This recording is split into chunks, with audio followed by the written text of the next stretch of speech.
Hello, my name is Joseph Queenan, and for American Short Story, I will be choosing a white heron for my film adaptation. A white heron follows Sylvia as she makes her way through a relatively new environment. She has just moved out of her crowded manufacturing town into the New England wilderness.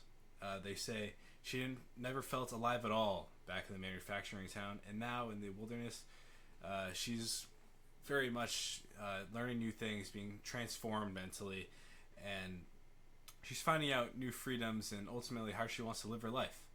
So we see her here fascinated with nature, and she ends up choosing loyalty to the nature over the eyes of a seemingly attractive, appealing young man in the hunter.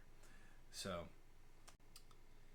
one concept from class that I really thought was, obviously from this week, but just it drove home for me after reading some of our classmates' stories and the way that they interpreted this one. It was about the pecking order, and not necessarily just that idea, but more so the how would you say, the freedoms that Sylvia was desiring here in her ultimate decision to obviously not follow through with any sort of relationship with the hunter. So we see here in A White Heron, the female protagonist, she rejects the man's proposal in favor of her quote unquote loyalty to nature. This is the initial interpretation that I took away. To be completely admit, it's very surface level in the way you read the story, and Lana McCarthy actually was the classmate that kind of opened my eyes to this with her marriage roles view from Wharton's A Journey. So here we see. I love the way she put this, so I just had to give her a shout out here. She said that the sole duty of the wife in this time period was to do whatever the husband needed, right? So, these women in this time period, they were choosing a life of essentially somewhat of a servitude to their husband, right? They weren't living their own freedoms. They weren't living for their own purpose. They weren't living, to be educated, upstanding citizen in society. They weren't choosing that path when they went into marriage. And that's something that my grandmother drove home a lot. She was an English professor. She talked a lot about how her career and her life choices were a lot of an empowering thing for her. So that what Lana said actually made me think about that a lot, and I came back to this ultimately with seeing the traditional marriage roles.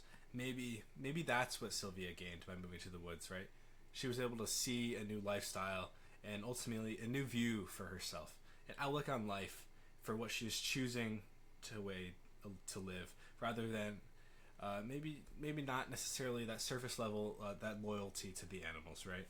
Where she's using these freedoms and a new lifestyle that she's realized to understand that this connection with nature and her new outlook on life is somewhat of a more of a wanting to live for herself, right? And not necessarily committing to that life of somewhat servitude to a husband, right? Not necessarily the life that you would see today. It's not the kind of choice that you're necessarily having to make. I think it's usually marriage is viewed more as like a partnership these days, but it's interesting reflection exercise. So into the visual symbol. Ultimately that's why I chose this story, right? We start off. There's just a great visualization going on throughout the story. We start obviously. We can start with that view of her in the New England wilderness, right? And then how she can take away, and we go to a flashback, right? So we see her back in her manufacturing town, and ultimately, we see how the way she lives is very, probably more of a how would you say, like a structured life, right? Where she's not necessarily going and exploring as much. Obviously, people who live in the city, you explore in your own ways, but it's not that connection to nature. And eventually, obviously, the main driver in this story is when she climbs that tree, right? I mean, obviously, the best version of imagery here. I mean, right? We put up that scene where she's climbing that tree. Right? She gets to the top and she sees that white heron fly. Right? We see a very graceful imagery and obviously an amazing view.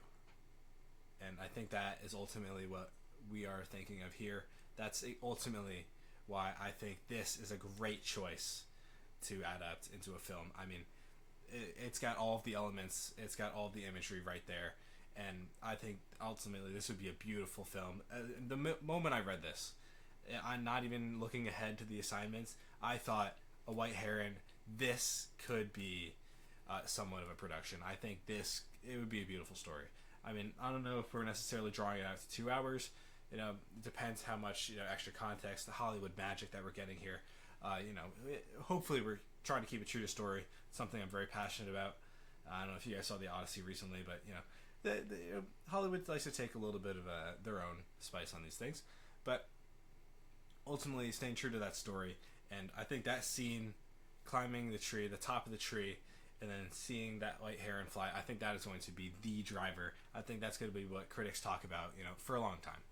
So, ultimately, yes, A White Heron, amazing movie here, and I think we're sitting on some gold.